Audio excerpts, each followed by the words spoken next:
Bu güzel dünyadan çeksem elimi, işten məhrum etsem qan yüreğimi, kesip atsan sana değmiş elimi, günahkar olduğunu bileceksen mi?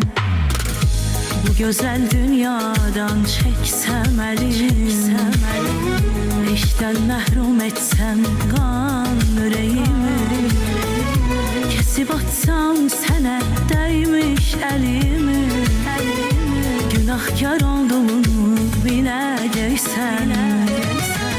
Desem yanılmışam, bağışla beni, desem yüreğimden silmişem seni, desem sevmemişem hiç zaman seni. Bunlara inanabileceksen mi? Desem yanılmışam, bağışla beni.